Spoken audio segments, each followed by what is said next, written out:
어떻게 알았어? 어떻게 알았냐고? 여자가 임신해서 보낸 초음파 사진을 보고도 모를 수 있을까? 실수였어. 감정 같은 건 없었어. 실수! 감정은 없는데 아이는 생겼어? 대단하다 정말. 나는 8년을 기다렸어. 병원 다니고 주사 맞고 수술 2번 했어.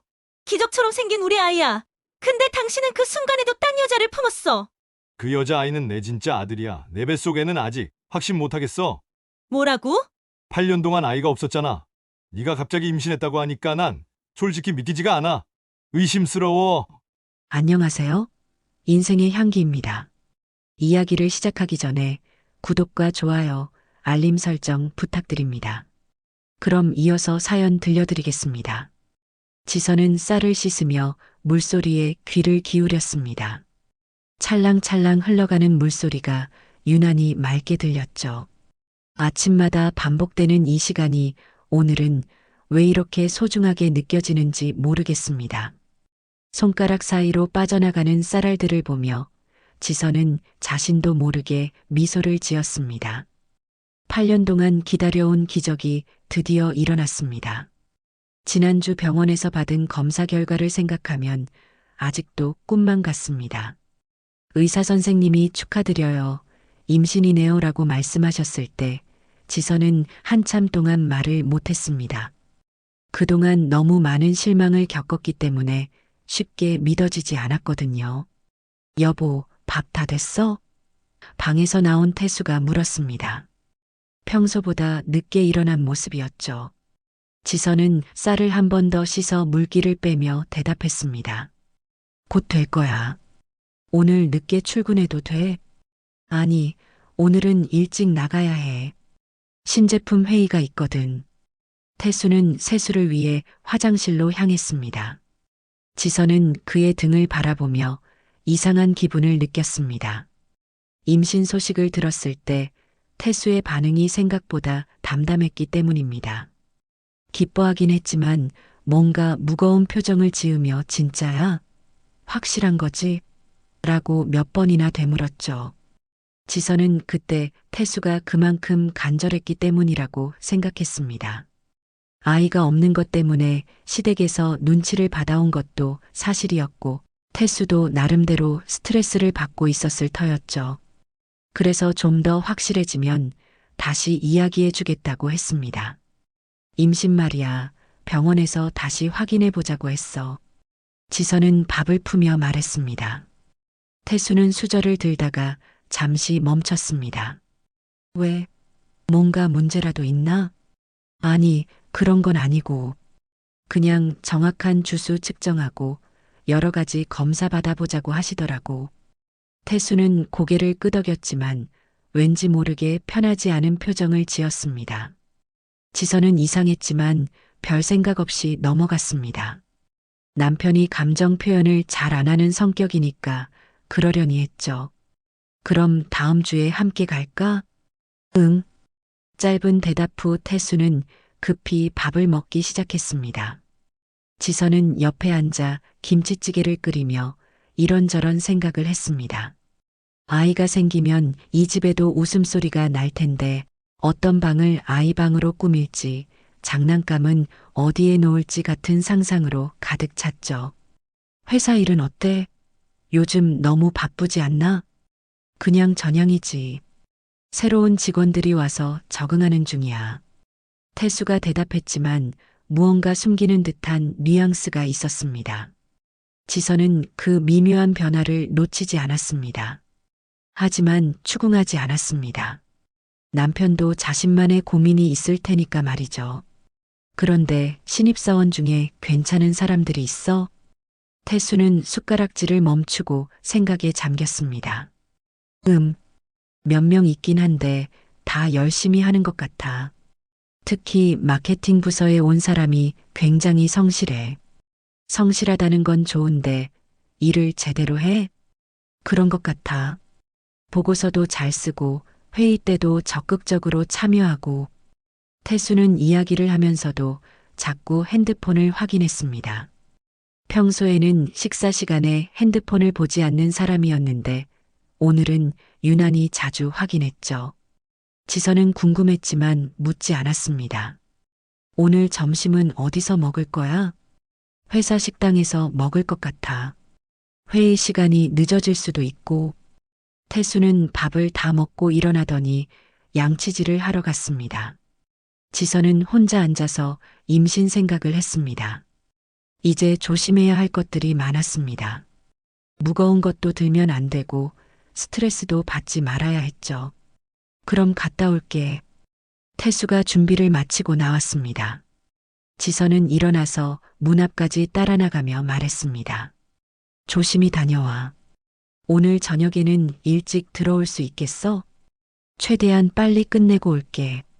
태수는 말은 그렇게 했지만 표정은 여전히 어딘가 무거워 보였습니다.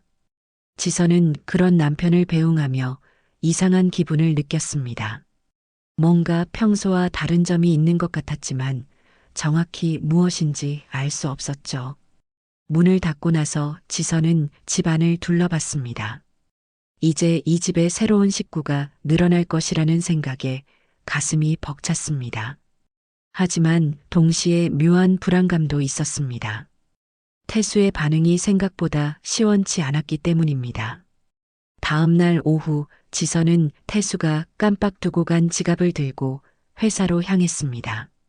임신 사실을 알게 된 이후 조금씩 무기력해지기 시작했던 태수가 이상하게 생각되었지만 평소보다 건망증도 심해진 것 같았기 때문입니다. 택시 안에서 창밖을 보며 지선은 생각했습니다. 아마도 자신의 임신 때문에 책임감을 느끼고 있는 것 같았습니다. 여기서 세워주세요. 택시에서 내려 태수가 다니는 회사 건물을 올려다봤습니다. 12층 건물이었는데 태수는 8번째 층에서 일하고 있었습니다. 로비에서 방문자용 출입증을 받고 엘리베이터를 기다리는 동안 지선은 남편이 일하는 모습을 상상해 봤습니다. 성실하게 일하는 모습이 그려졌죠. 몇 층 가세요? 8층이요. 엘리베이터에서 내려 태수가 일하는 부서로 향했습니다. 복도를 걸어가면서 이곳저곳을 둘러봤습니다. 생각보다 깔끔하고 현대적인 사무실이었습니다. 태수가 이런 곳에서 일하고 있다는 것이 새삼 자랑스러웠습니다. 실례합니다. 장태수 팀장님 계세요? 아, 회의 중이신데요. 잠시만 기다려주세요. 직원이 친절하게 안내해 주었습니다. 지선은 태수의 자리 근처에서 기다리기로 했습니다. 책상 위에는 서류들이 정리되어 있었고 작은 화분 하나가 놓여 있었습니다. 그 옆에 자신과 함께 찍은 사진이 놓여 있는 것을 보며 미소를 지었습니다. 그때 태수의 핸드폰이 울렸습니다. 책상 위에 놓인 채로 진동하고 있었죠. 지선은 별 생각 없이 그 방향을 보았습니다. 화면에는 메시지가 보였습니다. 우리 아기 심장 소리 너무 예뻐요. 오늘 병원에서 처음 들었는데 정말 신기해요. 지선은 순간 숨이 멎는 것 같았습니다. 발신자는 은비라고 되어 있었습니다. 그 이름이 낯설지 않았습니다. 태수가 종종 이야기했던 회사 동료였죠. 마케팅 부서에서 일하는 신입사원이라고 했었는데 성실하다고 칭찬했던 바로 그 사람이었습니다. 우리 아기라고 했나? 지선은 자신도 모르게 중얼거렸습니다. 심장이 빨리 뛰기 시작했습니다. 머리가 어찌할 바를 모르겠었습니다. 이게 무슨 의미인지 정확히 알 수는 없었지만 강한 불안감이 밀려왔습니다. 혹시 자신이 잘못 본 건 아닐까 싶어서 다시 한번 확인해 보려고 했지만 이미 화면이 꺼져 있었습니다. 사모님? 누군가가 부르는 소리에 정신을 차렸습니다. 젊은 여성이 다가오고 있었습니다. 키는 보통이었지만 훤한 이목구비를 가진 사람이었습니다. 임신한 것 같은 배 둘레였지만 아직 초기인 것 같았습니다. 네, 안녕하세요. 저는 마케팅 부서에서 일하는 오은비라고 합니다. 팀장님께서 자주 말씀해 주셔서 뵙고 싶었어요. 지선은 순간 어떻게 대답해야 할지 몰랐습니다. 방금 전 핸드폰 메시지의 발신자가 바로 이 사람이었습니다. 그리고 이 사람도 임신 중인 것 같았습니다. 우연의 일치일까 아니면 정말로 뭔가 있는 것일까 생각하며 당황했습니다. 아, 그렇군요. 반가워요. 팀장님이 많이 자랑하시더라고요. 특히 요즘에는 기분이 좋아 보이시던데 혹시 좋은 일이 있으셨나요? 은비의 질문에 지선은 더욱 당황했습니다. 어떤 의도로 이런 질문을 하는 건지 알 수 없었습니다. 하지만 꿋꿋하게 대답했습니다. 그냥 일이 잘 풀리고 있는 것 같아요. 아, 그렇군요. 저도 요즘 좋은 일이 있어서 기분이 좋아요. 은비는 자신의 배를 살짝 만지며 말했습니다. 그 행동이 지선에게는 도발적으로 느껴졌습니다. 하지만 확신할 수는 없었습니다. 모든 게 우연일 수도 있었으니까요. 그런데 팀장님 어디 계세요? 회의 중이시라고 하던데요. 그럼 잠시만 기다려야겠네요. 사실 중요한 이야기가 있어서 왔거든요. 지선은 점점 불안해졌습니다. 은비의 말과 행동, 그리고 아까 본 메시지가 모두 연결되는 것 같았습니다. 하지만 성급하게 결론을 내릴 수는 없었습니다. 확실한 증거가 필요했습니다. 무슨 일이세요? 아, 그냥 업무 관련된 거예요. 별거 아니에요. 은비는 애매하게 대답했습니다. 그 순간 회의실에서 태수가 나왔습니다. 지선을 보고 깜짝 놀라는 표정을 지었죠. 그리고 바로 은비를 보며 더욱 당황하는 모습이었습니다. 지선이야? 왜 여기에 있어? 지갑 두고 가서 가져다 주려고. 지선은 최대한 평상심을 유지하며 대답했습니다. 하지만 태수의 표정을 보니 뭔가 숨기는 것이 있다는 확신이 들었습니다. 태수와 은비가 서로 눈을 마주치는 순간 둘 사이에 묘한 긴장감이 흘렀습니다. 그럼 이제 가볼게. 집에서 기다리고 있을게. 일 마치고 와. 지선은 서둘러 자리를 떠났습니다. 엘리베이터에서 내려오는 동안 머릿속이 복잡했습니다. 모든 것이 단순한 우연이기를 바랐지만 직감적으로는 그렇지 않다는 것을 알고 있었습니다. 특히 태수의 반응이 이상했습니다. 왜 그렇게 당황했을까요? 집으로 돌아가는 택시 안에서 지선은 계속 생각했습니다. 혹시 자신이 의심병에 걸린 건 아닐까 싶기도 했습니다. 임신 중이라서 예민해진 것일 수도 있었으니까요. 하지만 아까 본 메시지와 은비의 행동이 자꾸 머릿속에서 맴돌았습니다. 저녁 무렵 태수가 집에 돌아왔습니다. 평소보다 일찍 들어온 것 같았습니다. 지선은 저녁 준비를 하면서 태수의 표정을 살폈습니다. 뭔가 불안해하는 기색이 있었습니다. 지갑 가져다 줘서 고마워. 그런데 회사까지 올 필요는 없었는데. 괜찮아. 나갈 일이 있어서 김에 다녀왔어. 지선은 최대한 자연스럽게 대답했습니다. 태수가 먼저 이야기를 꺼내기를 기다렸지만 별다른 말이 없었습니다. 저녁 식사 시간도 평소보다 조용했습니다. 오늘 은비 씨 만났는데 임신 중이던데? 지선이 조심스럽게 물어봤습니다. 태수는 젓가락을 잡은 손을 멈추며 고개를 들었습니다. 아, 그래. 몰랐는데. 임신 중인 것 같던데 팀장님이 몰랐다고? 태수는 잠시 머뭇거리더니 대답했습니다. 최근에 알게 된 것 같아. 아직 초기라서 많이 티가 안 나잖아. 지선은 태수의 대답에서 이상한 점을 느꼈습니다. 평소라면 직원들의 개인적인 일에 대해 더 관심을 가지고 이야기하는 편이었는데 오늘은 유난히 말을 아끼고 있었습니다. 그 순간 지선의 직감이 강하게 작용했습니다. 모든 것이 우연이 아닐 수도 있다는 생각이 들었습니다. 하지만 확실한 증거가 있어야 했습니다. 성급하게 결론을 내릴 수는 없었으니까요. 일주일이 지나고 병원 검진 날이 되었습니다. 지선은 아침부터 긴장했습니다. 단순히 검진 때문이 아니라 태수와 함께 있는 시간이 부담스러웠기 때문입니다. 일주일 동안 태수를 유심히 관찰했는데 평소보다 핸드폰을 자주 확인하고 늦게 들어오는 날이 늘어났습니다. 준비됐어? 태수가 차키를 들고 나타났습니다. 지선은 고개를 끄덕이며 가방을 챙겼습니다. 병원까지 가는 동안 둘 다 별말이 없었습니다. 평소라면 아기에 대한 이야기를 많이 했을 텐데 오늘은 그런 분위기가 아니었습니다.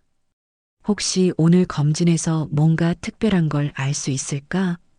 지선이 조심스럽게 물어봤습니다.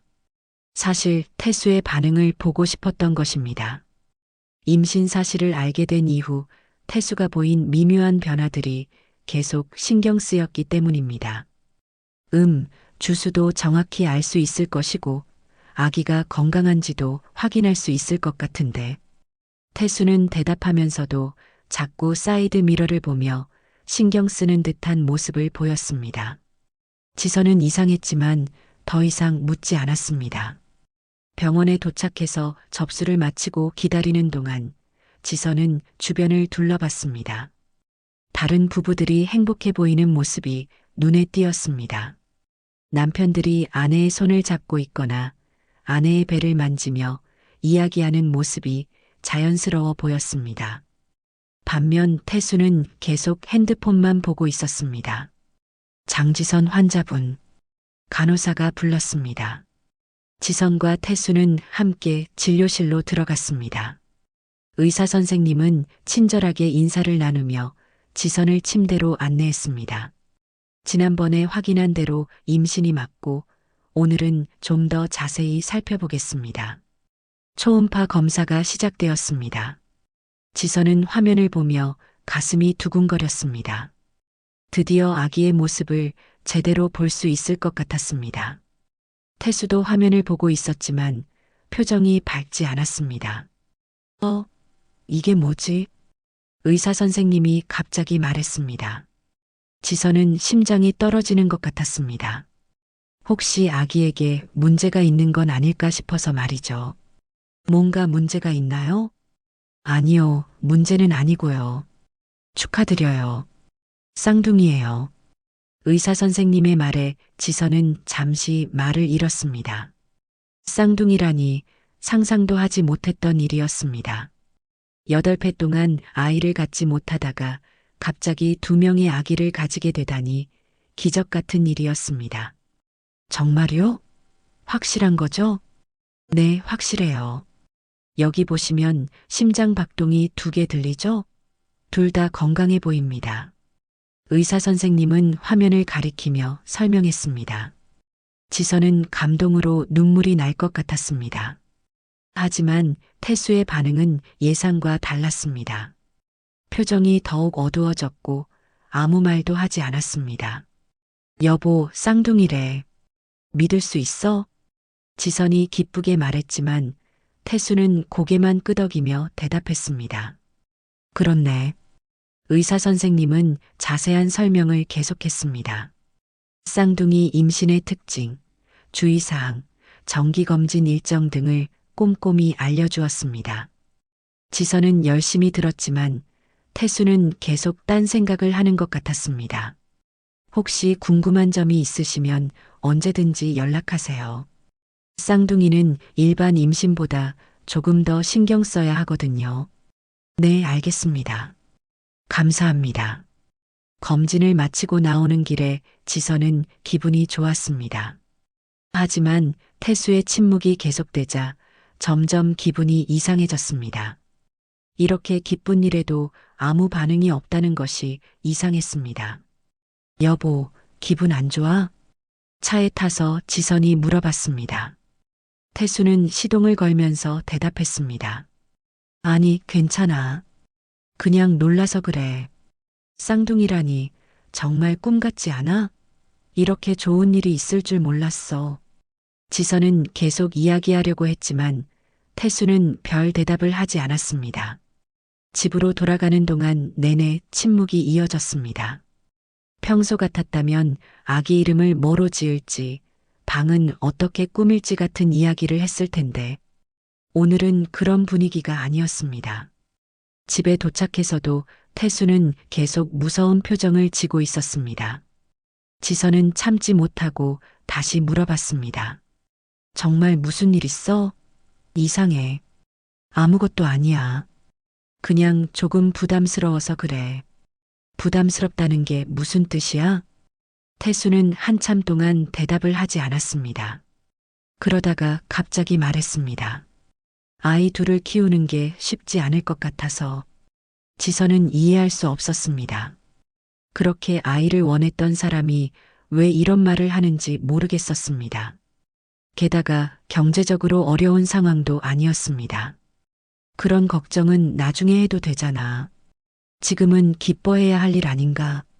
그렇긴 하지만 태수는 말을 다 하지 못했습니다. 지선은 점점 화가 났습니다. 이런 기쁜 일에도 부정적인 반응만 보이는 남편이 이해되지 않았습니다. 도대체 뭐가 문제인 거예요? 아이를 원하지 않았던 게 아니잖아. 그런 게 아니야. 그럼 뭐야? 태수는 대답하지 않고 방으로 들어가 버렸습니다. 지선은 혼자 거실에 남겨진 채 당황했습니다. 이런 반응은 정말 예상하지 못했습니다. 저녁 시간이 되어서야 태수가 방에서 나왔습니다. 지선은 아무 말 없이 저녁을 준비했습니다. 식사 시간에도 서로 말이 없었습니다. 평소라면 오늘 병원에서 있었던 일을 가족들에게 알려야 할 텐데 이런 분위기로는 그럴 수 없었습니다. 시어머니께 연락드려야 하지 않을까? 지선이 조심스럽게 말했습니다. 시어머니는 손주 소식을 기다리고 계셨기 때문입니다. 나중에 할게. 태수는 짧게 대답했습니다. 지선은 더 이상 참을 수 없었습니다. 왜 이래? 정말 이상하네. 쌍둥이라고 했는데 왜 이렇게 반응하는 거야? 그냥 적응할 시간이 필요해서 미안해. 적응이 뭐가 필요해? 우리 아이잖아. 태수는 젓가락을 내려놓고 지선을 쳐다봤습니다. 그 눈빛이 이상했습니다. 뭔가 죄책감이 있는 것 같았습니다. 미안해. 그냥 너무 갑작스러워서 그래. 갑작스럽다는 게 무슨 뜻이야? 우리가 얼마나 오래 기다렸는데. 태수는 더 이상 대답하지 않았습니다. 지선은 이상한 불안감을 느꼈습니다. 단순히 놀라서 그런 건 아닌 것 같았습니다. 뭔가 더 큰 문제가 있는 것 같았습니다. 그날 밤 태수는 일찍 잠자리에 들었습니다. 지선은 혼자 거실에 앉아서 생각했습니다. 오늘 하루 종일 태수의 반응이 이상했습니다. 이런 기쁜 일에도 전혀 기뻐하지 않는다는 것이 이해되지 않았습니다. 그 순간 지난주 회사에서 본 문자 메시지가 다시 생각났습니다. 그리고 은비의 임신 사실도 함께 떠올랐습니다. 혹시 이 모든 것이 연결되어 있는 건 아닐까 싶은 생각이 들었습니다. 하지만 확실한 증거가 없었습니다. 지선은 그날 밤 잠을 잘 이루지 못했습니다. 태수의 이상한 반응과 여러 가지 의심스러운 상황들이 계속 머릿속에서 맴돌았습니다. 기쁜 하루가 되어야 했는데 왜 이렇게 불안한 기분이 드는지 모르겠었습니다. 지선은 며칠째 잠을 제대로 이루지 못했습니다. 태수의 이상한 반응이 계속 머릿속에서 맴돌았기 때문입니다. 쌍둥이라는 기쁜 소식에도 전혀 기뻐하지 않는 남편의 모습이 이해되지 않았습니다. 게다가 회사에서 본 그 문자 메시지와 은비의 임신 사실이 자꾸 연결되어 생각났습니다. 목요일 오후 지선은 산부인과에서 처방받은 엽산제를 사러 약국에 갔습니다. 집 근처 약국이 문을 닫아서 태수 회사 근처까지 와야 했습니다. 약을 받고 나오는 길에 문득 태수 회사 건물이 보였습니다. 별다른 생각 없이 그 방향으로 걸어갔습니다. 회사 건물 앞 카페에서 잠시 쉬려고 했는데 익숙한 실루엣이 눈에 띄었습니다. 태수였습니다. 하지만 혼자가 아니었습니다. 옆에 은비가 함께 있었습니다. 둘이 마주 앉아서 진지하게 이야기하고 있었습니다. 지선은 숨이 멎는 것 같았습니다. 더 자세히 보려고 카페 창가로 다가갔습니다. 은비의 배가 지난번보다 더 부풀어 있는 것이 보였습니다. 확실히 임신 중이었습니다. 그리고 태수가 은비의 손을 잡고 있었습니다. 설마. 지선은 자신도 모르게 중얼거렸습니다. 머릿속이 하얘졌습니다. 이게 현실인지 꿈인지 구분이 되지 않았습니다. 태수와 은비가 단순한 동료 관계가 아니라는 것이 확실해졌습니다. 태수가 은비의 배를 살짝 만지는 모습을 보고 지선은 더 이상 참을 수 없었습니다. 다리에 힘이 빠지는 것 같았지만 어떻게든 카페 안으로 들어갔습니다. 손이 떨렸지만 최대한 침착하려고 노력했습니다. 안녕하세요. 지선이 다가가서 말했습니다. 태수와 은비는 깜짝 놀라며 손을 떼었습니다. 태수의 얼굴이 하얗게 질렸습니다. 지선이? 우연히 지나가다가 봤어. 무슨 이야기를 하고 있니? 지선은 최대한 평정심을 유지하며 물어봤습니다. 하지만 목소리가 떨리는 것을 숨길 수 없었습니다. 그냥 업무 이야기. 태수가 어색하게 대답했습니다. 은비는 아무 말도 하지 못하고 당황하고 있었습니다. 업무 이야기를 하는데 왜 손을 잡고 있어? 지선의 직설적인 질문에 둘 다 말을 잃었습니다. 순간 카페 안이 조용해졌습니다. 다른 손님들도 이상한 분위기를 느끼고 있는 것 같았습니다. 은비 씨, 임신 축하드려요. 몇 개월 되셨어요? 지선이 은비에게 직접 물어봤습니다. 은비는 망설이다가 대답했습니다. 네, 감사합니다. 5달 정도 됐어요. 5달이요? 그럼 언제 임신하신 거죠? 지선의 계산이 빨라졌습니다. 5달 전이면 자신이 임신하기 전이었습니다. 그 시기에 태수와 은비가 관계를 가졌다는 뜻이었습니다. 그건 은비는 대답하지 못했습니다. 태수도 마찬가지였습니다. 지선은 더 이상 참을 수 없었습니다. 정확히 말씀해 주세요. 아기 아빠가 누구죠? 지선의 질문에 카페 안이 더욱 조용해졌습니다. 은비는 눈물을 글썽이며 태수를 바라봤습니다. 태수는 고개를 숙이고 있었습니다. 대답해 주세요. 지선이 다시 물어봤습니다. 목소리에 분노가 섞여 있었습니다. 태수가 드디어 고개를 들었습니다. 그리고 말했습니다. 미안해요, 지선아. 그 한마디로 모든 것이 명확해졌습니다. 지선은 순간 어지러웠습니다. 가슴이 터질 것 같았습니다. 8회 동안 함께 살아온 남편이 다른 여자와 아이를 가졌다는 사실을 받아들일 수 없었습니다. 언제부터였어? 지선아, 여기서 이야기하지 말고. 언제부터냐고 물었어.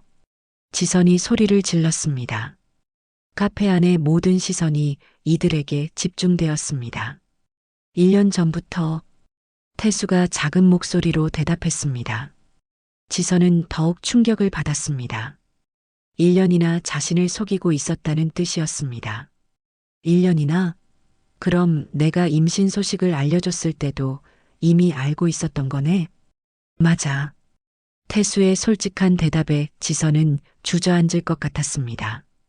그래서 남편이 자신의 임신 소식에 기뻐하지 않았던 것입니다. 이미 다른 여자와 아이를 가지고 있었기 때문입니다. 그럼 우리 아이는 뭐니? 방해물인가? 그런 게 아니에요. 그럼 뭐니? 설명해봐. 지선의 목소리가 점점 커졌습니다. 은비는 울음을 터뜨렸습니다. 죄송해요, 사모님. 정말 죄송해요. 죄송하다고요? 남의 남편과 아이를 가지고서 죄송하다고 하면 되는 거예요? 지선은 분노를 참을 수 없었습니다. 하지만 공공장소였기 때문에 어느 정도 자제해야 했습니다. 집에 가서 이야기해. 태수가 제안했습니다. 지선은 고개를 저었습니다. 지금 여기서 다 해결하고 가. 더 이상 속지 않을 거야. 지선아, 제발. 제발이라고?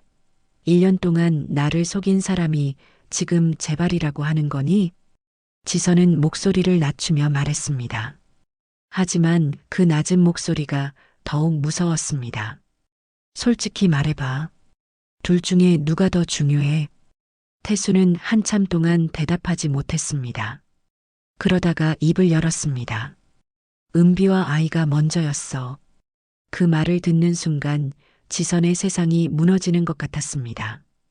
결혼 8년 불임으로 고생한 시간, 그리고 이번 임신의 기쁨이 모두 한순간에 의미 없어졌습니다. 그럼 나와 우리 아이들은 뭐였니? 미안해. 태수는 그것밖에 말할 수 없었습니다. 지선은 더 이상 참을 수 없어 자리에서 일어났습니다. 알겠어. 이제 뭘 해야 할지 알겠어. 지선은 카페를 나왔습니다. 태수가 뒤따라 나왔지만 지선은 돌아보지 않았습니다. 택시를 잡아타고 집으로 향했습니다. 차 안에서 지선은 울지 않았습니다. 대신 차가운 분노가 올라왔습니다. 집에 도착해서 지선은 짐을 챙기기 시작했습니다. 더 이상 이 집에서 살 수 없었습니다. 태수와 한 공간에 있는 것 자체가 견딜 수 없었습니다. 1시간 후 태수가 집에 들어왔습니다. 지선이 짐을 싸는 모습을 보고 당황했습니다. 지선아, 어디 가려고? 친정에 가. 더 이상 여기 있을 수 없어. 진정하고 이야기해. 진정하라고? 1년 동안 바람 피운 사람이 진정하라고 해? 지선은 가방을 들고 현관으로 향했습니다. 태수가 막아섰습니다. 제발 가지 마. 이야기해요. 무슨 이야기를 더 해요? 다 끝났어. 지선은 태수를 밀어내고 집을 나섰습니다. 태수가 뒤따라왔지만 지선은 돌아보지 않았습니다. 이제 정말로 모든 것이 끝났다는 생각뿐이었습니다. 친정에 도착한 지선은 부모님께 상황을 설명했습니다. 어머니는 분노했고 아버지는 말없이 주먹을 쥐었습니다. 지선은 그날 밤 어머니 품에서 처음으로 울었습니다. 8년의 결혼 생활과 간절히 원했던 아이, 그리고 배신감이 모두 눈물로 쏟아져 나왔습니다. 딸아, 이런 일이 있을 줄 누가 알았겠니? 하지만 이제 내가 정신 차리고 대처해야 해. 어머니의 말에 지선은 고개를 끄덕였습니다. 울고만 있을 수는 없었습니다. 뱃속의 쌍둥이를 생각하면 더욱 그랬습니다. 이 아이들에게는 아무런 잘못이 없었으니까요. 다음 날 아침 지선은 결심을 굳혔습니다. 태수에게 당하고만 있을 수는 없었습니다. 법적으로 할 수 있는 모든 조치를 취하기로 했습니다. 먼저 변호사를 만나 상담을 받았습니다. 남편의 불륜과 혼외자, 출산이 확실하다면 이혼 소송에서 유리한 위치에 있습니다. 재산 분할과 위자료도 상당히 받을 수 있어요. 변호사의 설명을 들으며 지선은 차분히 계획을 세웠습니다. 감정에 휘둘리지 않고 냉정하게 대처하기로 했습니다. 오후에 지선은 시어머니께 전화를 걸었습니다. 그동안 별로 좋지 않았던 관계였지만 이번만큼은 알릴 필요가 있다고 생각했습니다. 어머니, 저 지선이에요. 지선아. 무슨 일이야? 좋은 소식과 나쁜 소식이 있어요. 먼저 좋은 소식부터 말씀드리면 저 쌍둥이를 임신했어요. 정말? 쌍둥이라고? 시어머니의 목소리에 기쁨이 섞여 있었습니다. 그동안 손주를 기다리고 계셨기 때문입니다. 네, 확실해요. 그런데 나쁜 소식이 있어요. 지선은 잠시 숨을 고르고 말을 이었습니다. 태수 씨가 회사 동료와 바람을 피우고 있어요. 그 여자도 임신 중이고요. 전화기 너머로 시어머니의 놀란 목소리가 들렸습니다. 뭐라고? 그게 무슨 소리야? 사실이에요. 1년 전부터 관계를 가져왔고 그 여자가 먼저 임신했어요. 시어머니는 한참 동안 말을 하지 못했습니다. 그러다가 화가 난 목소리로 말했습니다. 그 자식이 정말 어디 있어? 당장 집으로 오라고 해. 지금 친정에 있어요. 더 이상 같이 살 수 없어서요. 당연하지. 그런 놈과 어떻게 같이 살아? 내가 당장 그 자식 불러서 혼을 내줄게. 시어머니의 분노가 전화기를 통해서도 느껴졌습니다. 지선은 속으로 안도했습니다. 적어도 시어머니는 자신의 편을 들어주는 것 같았습니다. 어머니, 저는 이혼하려고 해요. 당연해.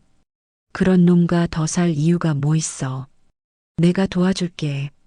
시어머니의 지지를 받은 지선은 더욱 확신을 가졌습니다. 이제 태수를 상대로 모든 법적 절차를 밟을 생각이었습니다. 그날 저녁 태수에게서 전화가 왔습니다. 지선은 받지 않았습니다. 문자도 여러 통 왔지만 읽지 않고 삭제했습니다. 더 이상 태수와 대화할 필요를 느끼지 않았습니다. 다음 날 시어머니에게서 전화가 왔습니다. 지선아, 태수 그 자식을 불러서 호되게 혼을 냈어. 정말 어떻게 그런 일을 할 수 있는지 모르겠더라. 뭐라고 하던가요? 변명만 늘어놓더라. 실수였다고, 지금은 후회하고 있다고. 웃기는 소리지. 시어머니의 목소리에는 아들에 대한 실망이 가득했습니다. 그리고 지선아, 중요한 이야기가 있어. 집 문서며 통장이며 모든 걸 내가 관리하고 있는데 태수한테는 절대 안 넘겨줄 거야. 그 자식이 함부로 처분하지 못하게 말이야. 감사해요, 어머니. 뭘? 당연한 일이지. 내가 낳을 애들이 내 진짜 손주들이야. 그 여자애는 몰라. 시어머니의 확실한 지지를 받은 지선은 마음이 든든했습니다. 적어도 경제적인 면에서는 걱정하지 않아도 될 것 같았습니다. 며칠 후 태수가 직접 친정으로 찾아왔습니다. 지선의 아버지가 문 앞에서 막아섰습니다. 뭘 원하는 거야? 장인어른, 지선이와 이야기 좀 하게 해주세요. 이야기? 무슨 이야기를 더 하겠다는 거야? 우리 딸 뱃속에 애가 둘이나 있는데 그런 짓을 하고? 아버지의 차가운 목소리에 태수는 위축되었습니다. 죄송합니다. 정말 잘못했습니다. 잘못했다고 해서 되는 일이야? 당장 돌아가. 아버지는 문을 닫아버렸습니다. 지선은 방 안에서 그 모습을 지켜봤지만 나가지 않았습니다. 더 이상 태수와 할 이야기가 없었기 때문입니다. 일주일 후 지선은 이혼 소송을 정식으로 제기했습니다. 동시에 재산분할 및 위자료 청구도 함께 했습니다. 변호사는 승소 가능성이 높다고 했습니다. 남편의 불륜이 명확하고 부인이 임신 중인 상황에서 일어난 일이라 법원에서도 엄하게 판단할 것입니다. 소송 서류가 태수에게 전달되자 태수에게서 다시 연락이 왔습니다. 이번에는 지선이 전화를 받았습니다. 지선아, 소송까지 할 필요는 없지 않나? 당연히 해야 하는 일 아냐? 당신이 한 일에 대한 대가를 치러야지. 우리 사이에 이럴 필요가. 우리 사이라니? 우리 사이는 이미 끝났어. 당신이 다른 여자를 선택한 순간 말이야. 지선의 차가운 목소리에 태수는 더 이상 말을 잇지 못했습니다. 그리고 한 가지 더, 아이들 양육권은 절대 포기하지 않을 거야. 당신 같은 사람이 내 아이들 아버지가 될 자격이 없어. 지선아, 다음에 연락할 때는 변호사를 통해서 해. 입 아프니까. 지선은 전화를 끊었습니다. 이제 정말로 모든 관계를 정리할 때가 되었다고 생각했습니다.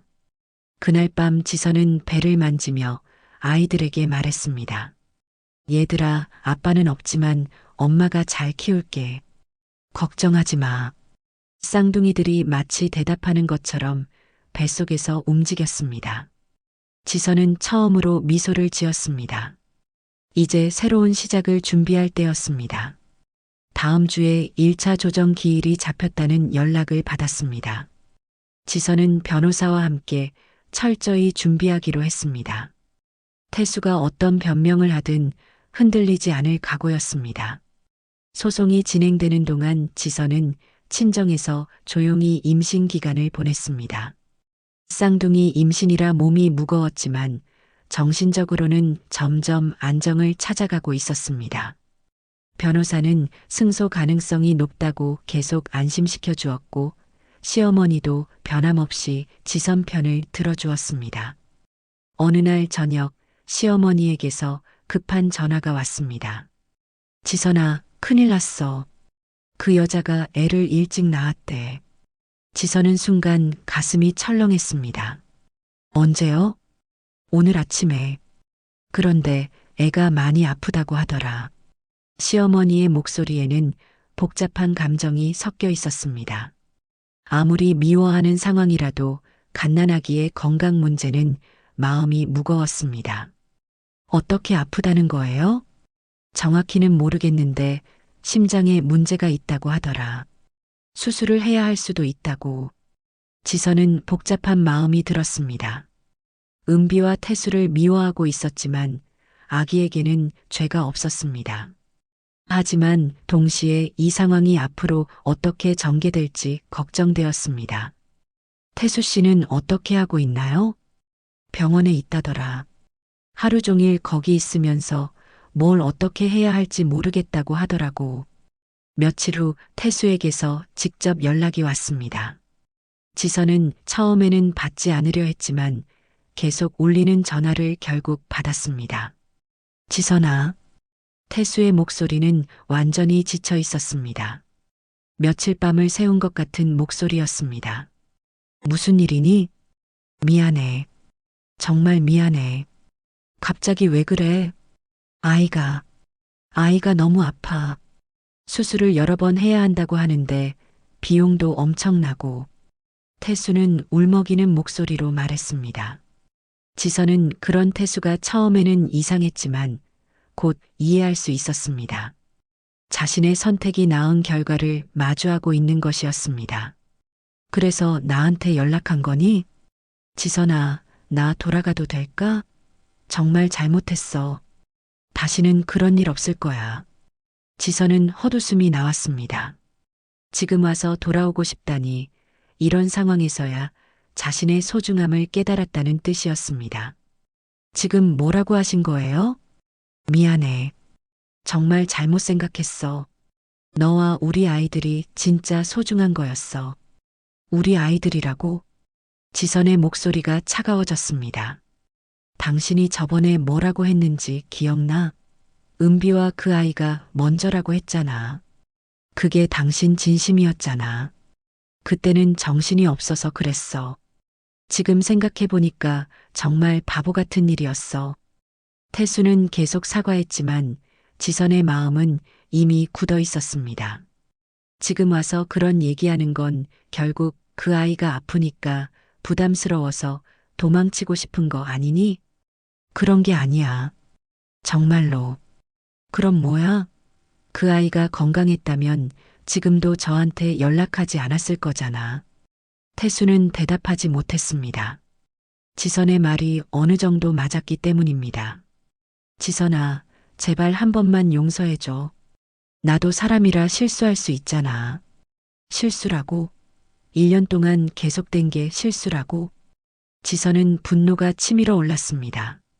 그리고 지금 그 아이는 어떻게 된 거야? 당신 아이잖아. 은비가 혼자 감당하기 어렵다고 해서 결국 도망치는 거네. 책임지기 싫어서. 지선은 태수의 본심을 알 수 있었습니다. 건강한 아이라면 모를까. 아픈 아이를 키우는 것은 부담스러워서 피하고 싶어 하는 것이었습니다. 그게 아니야. 정말로 너희들이 더 소중해. 당신이 소중하게 생각하는 건 건강한 아이뿐이야. 그 아이가 아프니까 이제 와서 우리한테 돌아오고 싶다는 거잖아. 태수의 침묵이 모든 것을 말해주었습니다. 지선은 더욱 확신을 가졌습니다. 알았어. 이제 당신이 어떤 사람인지 확실히 알겠어. 지선아. 아니, 당신은 그 아이 아빠야. 그러니까 그 아이를 책임져. 우리는 이미 끝났어. 제발. 저번에 당신이 한 말 기억나니?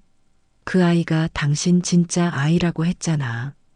그럼 끝까지 책임져. 지선은 단호하게 말했습니다. 그리고 한 가지 더. 우리 아이들은 당신 아이가 아니야. 당신이 버린 아이들이니까 이제 상관없어. 그런 말 하지 마. 사실이잖아. 당신은 이미 선택했어. 그 결과를 받아들여. 지선은 전화를 끊었습니다. 손이 떨렸지만 마음은 오히려 시원했습니다. 이제 정말로 모든 관계가 정리된 것 같았습니다.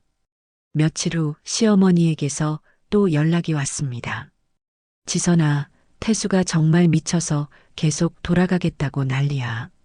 어떻게 하셨어요? 당연히 안 된다고 했지. 그런 식으로 살면서 몸 면목으로 돌아오겠다는 거야. 시어머니도 태수의 행동에 실망한 것 같았습니다. 그런데 그 여자는 어떻게 됐어요? 병원비 때문에 힘들어 한다더라. 태수한테 계속 도움을 요청하는 것 같은데 태수는 이제 피하려고 하고 지선은 예상했던 대로라고 생각했습니다. 결국 태수는 책임을 지지 않으려고 하는 것이었습니다. 참 한심한 인간이야. 자기가 만든 상황인데 책임은 지지 않으려고 하고 시어머니의 말에 지선도 동감했습니다. 어머니, 저는 이제 정말로 태수 씨와는 끝내려고 해요. 당연해. 그런 놈과 더 살 이유가 뭐 있어. 내가 계속 내 편이니까 걱정하지 마. 시어머니의 지지를 받은 지선은 더욱 확신을 가졌습니다. 이제 새로운 삶을 준비할 때였습니다. 그날 밤 지선은 뱃속의 아이들에게 말했습니다. 얘들아, 이제 정말로 우리끼리만 살 거야. 그 사람은 이미 우리를 버렸으니까 우리도 그 사람 없이 잘 살자. 쌍둥이들이 뱃속에서 힘차게 움직였습니다. 마치 엄마의 말에 동의한다는 듯이 말이죠. 지선은 처음으로 진정한 평안을 느꼈습니다. 지선은 출산 예정일보다 2주 일찍 진통이 시작되었습니다. 쌍둥이 임신의 특성상 예상했던 일이었지만 막상 그 순간이 오니 긴장되었습니다. 어머니와 함께 병원으로 향하는 차 안에서 지선은 마지막으로 태수를 생각했습니다. 예전 같았다면 남편이 함께 있어야 할 순간이었지만 이제는 그럴 필요가 없었습니다. 딸, 괜찮아? 어머니가 걱정스럽게 물어봤습니다. 지선은 고개를 끄덕이며 대답했습니다. 네, 괜찮아요. 오히려 빨리 만나고 싶어요. 분만실에서 지선은 12시간의 진통 끝에 건강한 쌍둥이를 출산했습니다. 먼저 나온 아이는 아들이었고 둘째는 딸이었습니다. 두 아이 모두 건강했고 울음소리도 우렁찼습니다. 축하해요. 정말 예쁜 아이들이에요. 의사 선생님의 말에 지선은 눈물을 흘렸습니다. 기쁨의 눈물이었습니다. 8회 동안 기다린 보람이 있었습니다. 그것도 한 번에 2명이나 얻게 되었으니 기적 같은 일이었습니다. 병실로 이동한 후 지선은 두 아이를 품에 안고 있었습니다. 작고 연약한 생명체들이 자신을 의지하고 있다는 생각에 책임감이 느껴졌습니다. 동시에 이 아이들을 혼자 키워야 한다는 부담감도 있었지만 어떻게든 해낼 수 있을 것 같았습니다. 지선아, 이름은 생각해뒀어? 어머니가 물어봤습니다. 지선은 이미 결정해 두었습니다. 아들은 민준이, 딸은 서윤이로 할 거예요. 좋은 이름이네. 의미도 좋고. 그때 문이 열리며 시어머니가 들어오셨습니다. 손에는 과일 바구니를 들고 계셨습니다. 지선아, 고생했어. 애들 보자. 시어머니는 쌍둥이를 보며 환한 표정을 지으셨습니다. 그동안 손주를 기다리셨던 마음이 얼마나 간절했는지 알 수 있었습니다. 정말 예쁘네. 누구 닮았나 봐도 지선이 닮았어. 감사해요, 어머니. 뭘? 내 손주들인데. 앞으로 내가 많이 도와줄 테니까 걱정하지 마. 시어머니의 따뜻한 말에 지선은 고마웠습니다. 적어도 경제적으로나 정신적으로나 도움을 받을 수 있을 것 같았습니다. 그런데 태수는 연락했어? 어머니가 조심스럽게 물어봤습니다. 지선은 고개를 저었습니다. 연락하지 않았어요. 할 필요도 없고요. 그래, 안 하는 게 나아. 그런 놈이 뭔 아빠 노릇을 하겠어. 시어머니가 단호하게 말씀하셨습니다. 하지만 그날 저녁 태수에게서 연락이 왔습니다. 출산 소식을 어떻게 알았는지 병원으로 전화가 온 것입니다. 지선은 받지 않았지만 간호사를 통해 메시지를 전해받았습니다. 축하한다고 하시면서 아이들 보고 싶다고 하시더라고요. 간호사의 말에 지선은 냉소를 지었습니다. 지금 와서 아버지 노릇을 하고 싶다는 것이었습니다. 다음에 또 연락 오면 연결하지 마세요. 네, 알겠습니다. 며칠 후 퇴원을 앞두고 지선은 앞으로의 계획을 세웠습니다. 당분간은 친정에서 산후조리를 하면서 육아에 적응할 예정이었습니다. 시어머니도 자주 도와주시겠다고 하셨고 경제적인 부분도 걱정 없었습니다. 딸아, 이제 정말 새로운 시작이야. 힘들겠지만 우리가 도와줄 테니까 걱정하지 마. 아버지의 격려에 지선은 고개를 끄덕였습니다. 혼자 두 아이를 키우는 것이 쉽지 않겠지만 해낼 수 있을 것 같았습니다. 한편 태수는 점점 어려운 상황에 처해 있었습니다. 은비의 아이는 계속해서 수술이 필요했고 병원비도 천문학적으로 늘어나고 있었습니다. 은비는 태수에게 계속 도움을 요청했지만 태수는 점점 부담스러워하고 있었습니다. 오빠, 혼자서는 감당할 수 없어요. 도와주세요. 은비의 간절한 부탁에도 태수는 망설였습니다. 회사에서도 이 일이 알려지면서 입지가 좁아지고 있었고 경제적으로도 여유가 없었습니다. 미안해. 나도 상황이 어려워. 그럼 저는 어떻게 해요? 아이가 계속 아픈데. 은비는 울면서 말했습니다. 하지만 태수는 더 이상 책임을 지고 싶지 않았습니다. 처음에는 사랑한다고 생각했지만 현실적인 문제들이 닥치자 부담스러워진 것입니다. 일단 시간을 좀 가져보자. 태수의 말에 은비는 절망했습니다. 결국 자신이 혼자서 모든 것을 감당해야 한다는 뜻이었습니다. 몇 달이 지나면서 태수의 상황은 더욱 악화되었습니다. 회사에서도 문제가 되어 좌천되었고 은비와의 관계도 완전히 끝났습니다. 은비는 아이를 데리고 고향으로 내려갔고 태수에게는 더 이상 연락하지 않았습니다. 태수는 이제야 자신이 얼마나 큰 실수를 했는지 깨달았습니다. 지선과 쌍둥이들을 잃은 것은 물론이고 은비와 그 아이에 대한 책임도 제대로 지지 못했습니다. 모든 것을 잃은 채로 혼자 남게 된 것입니다. 시어머니도 태수에게 실망을 표했습니다. 내가 한 짓을 보니까 정말 부끄럽다. 어떻게 그런 식으로 살 수 있어? 어머니, 저도 잘못했다는 걸 알아요. 알기만 하면 뭐해? 이미 다 엎질러진 물이야. 시어머니는 태수에게 집안의 재산을 물려주지 않겠다고 선언했습니다. 대신 지선과 쌍둥이들에게 모든 것을 주겠다고 했습니다. 지선이와 애들이 내 진짜 가족이야. 너는 이제 남이나 다름없어. 태수는 어머니의 말에 아무 대답도 할 수 없었습니다. 자신이 만든 상황이었기 때문입니다. 지선은 쌍둥이들과 함께 평범하지만 행복한 일상을 보내고 있었습니다. 아이들이 웃을 때마다 마음이 따뜻해졌고 이 선택이 옳았다는 확신이 들었습니다.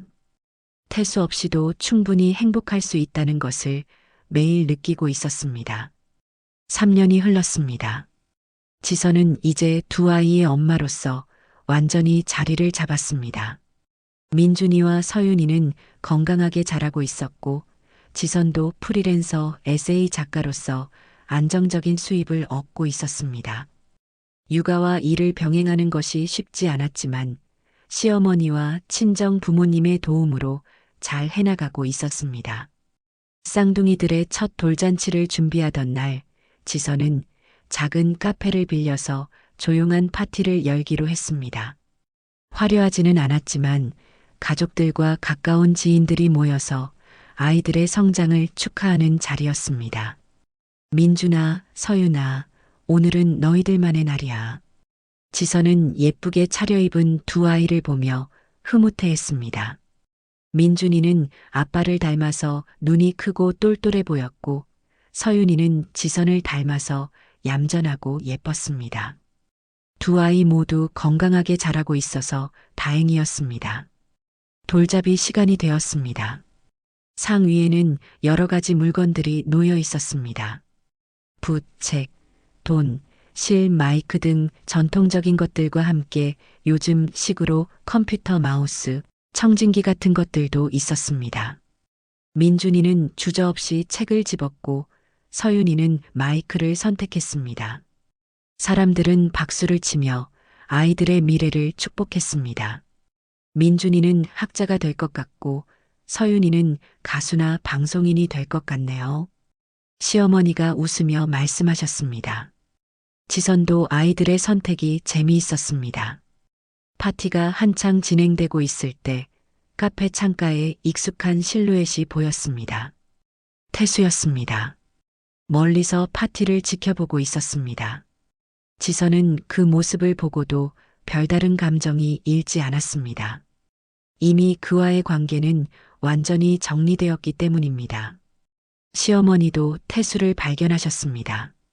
저 자식이 여기까지 와서 뭐라는 거야? 그냥 두세요, 어머니. 멀리서 보는 것까지는 막을 수 없잖아요. 지선은 담담하게 말했습니다. 태수가 무엇을 생각하든 이제는 상관없었습니다. 파티가 끝난 후 사람들이 하나둘 떠나고 지선은 아이들을 데리고 나왔습니다. 태수가 여전히 멀리서 서 있었습니다. 지선은 아이들을 유모차에 태우고 태수 앞을 지나갔습니다. 지선아. 태수가 조심스럽게 불렀습니다. 지선은 걸음을 멈추고 돌아봤습니다. 3년 만에 보는 태수는 많이 늙어 보였습니다. 머리에는 흰머리가 늘었고 얼굴에는 피로가 가득했습니다. 뭐니 진짜? 아이들 정말 예쁘게 자랐네. 태수는 유모차 안의 쌍둥이들을 바라보며 말했습니다. 민준이와 서윤이는 태수를 낯선 사람 보듯 쳐다봤습니다. 당연한 일이었습니다. 이 아이들에게 태수는 아버지가 아니라 그냥 모르는 아저씨였으니까요. 왜 여기 온 거야? 그냥 아이들이 궁금해서. 지선은 차가운 미소를 지었습니다. 아이들이 궁금하다고? 3년 동안 한 번도 찾지 않던 분이? 미안해. 정말 미안해. 태수는 고개를 숙였습니다. 하지만 지선에게는 더 이상 그 사과가 의미가 없었습니다. 사과는 필요 없어. 이미 늦었거든. 지선아 나. 그리고 이 아이들은 네 아이가 아니야. 지선의 단호한 말에 태수는 당황했습니다. 무슨 말이야? 내 아이들이잖아. 아니, 당신이 저번에 직접 말했잖아. 은비 씨와 그 아이가 먼저라고. 그게 당신 진짜 아이라고. 태수는 그때의 말이 떠올라서 아무 대답도 할 수 없었습니다. 그리고 당신은 이미 선택을 했어. 우리를 버린 거지. 그럼 이제 와서 아버지 노릇하려고 하지 말아줘, 제발. 지선아, 그때는 정신이 없어서. 정신이 없었다고요? 1년 동안 바람 피운 것도 정신이 없어서였나? 지선의 차가운 목소리에 태수는 더 이상 변명할 수 없었습니다. 이 아이들은 당신 없이도 잘 자라고 있어. 앞으로도 당신은 필요 없고, 그래도 내가 아버지잖아. 생물학적으로는 그럴지도 모르겠네. 하지만 진짜 아버지는 아니야. 지선은 유모차를 밀며 걸어가기 시작했습니다. 그리고 한 가지 더. 당신이 선택한 길이 어떤 결과를 가져왔는지 이제 알겠지? 모든 선택에는 대가가 따라. 태수는 그 자리에 서서 지선과 아이들이 멀어지는 모습을 바라봤습니다. 가슴이 찢어지는 것 같았지만 어쩔 수 없었습니다. 자신이 만든 상황이었기 때문입니다. 지선은 집으로 돌아가는 길에 아이들에게 말했습니다. 민준아, 서윤아, 엄마가 너희들을 정말 사랑해. 아빠는 없지만 엄마가 2배로 사랑해 줄게. 아이들은 마치 엄마의 말을 이해하는 듯 방글방글 웃었습니다. 지선은 그 웃음을 보며 행복감을 느꼈습니다. 이것으로 충분했습니다. 그날 밤 지선은 일기를 썼습니다. 오늘 민준이와 서윤이의 돌잔치였다. 많은 사람들이 축하해 주어서 감사했다. 아이들도 건강하게 자라고 있어서 다행이다. 태수를 마주쳤지만 더 이상 아무런 감정이 들지 않았다. 이제 정말로 끝났다는 것을 느꼈다. 앞으로는 오직 아이들만 생각하며 살 것이다.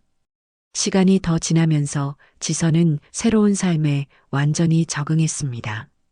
아이들은 할머니, 할아버지들의 사랑을 받으며 건강하게 자랐고 지선도 작가로서 어느 정도 인정받기 시작했습니다. 어느 날 지선은 공원에서 아이들과 놀고 있었습니다. 민준이와 서윤이가 뛰어노는 모습을 보며 흐뭇해하고 있는데 한 아줌마가 다가왔습니다. 애기들 정말 예쁘네요. 아빠는 어디 계세요? 아빠는 없어요. 엄마 혼자 키우고 있어요. 아, 그렇구나. 힘들겠어요. 아니에요. 전혀 힘들지 않아요. 오히려 행복해요. 지선의 대답에 아줌마는 놀란 표정을 지었습니다. 보통은 힘들다고 하는 경우가 많은데 지선은 정말로 행복해 보였기 때문입니다. 아이들이 엄마를 정말 좋아하는 것 같아요. 네, 저도 이 아이들을 정말 사랑해요. 지선은 진심으로 말했습니다. 이 아이들이 있어서 모든 것이 의미가 있었습니다. 태수와의 아픈 과거도 힘들었던 시간들도 이 아이들을 만나기 위한 과정이었다고 생각했습니다. 해가 질 무렵 집으로 돌아가는 길에 지선은 아이들에게 말했습니다. 민준아, 서윤아, 우리 정말 행복하지? 엄마는 너희들이 있어서 세상에서 가장 행복해. 아이들은 엄마의 말에 대답하듯 깔깔 웃었습니다. 지선은 그 웃음소리를 들으며 확신했습니다. 이것이 바로 진정한 행복이라는 것을. 태수는 여전히 혼자 살고 있었습니다. 은비와도 완전히 연락이 끊어졌고 그 아이가 어떻게 지내고 있는지도 알 수 없었습니다. 회사에서도 점점 입지가 좁아져서 결국 퇴사하고 작은 회사로 이직했습니다. 시어머니와의 관계도 회복되지 않았고 집안 재산도 모두 지선과 아이들 명의로 넘어갔습니다. 태수는 이제야 자신이 잃은 것이 얼마나 큰지 깨달았습니다. 하지만 이미 돌이킬 수 없었습니다.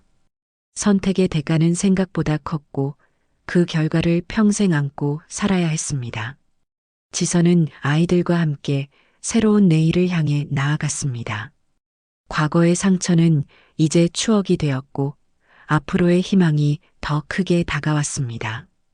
그 누구도 이 행복을 빼앗을 수 없다는 확신과 함께 말이죠.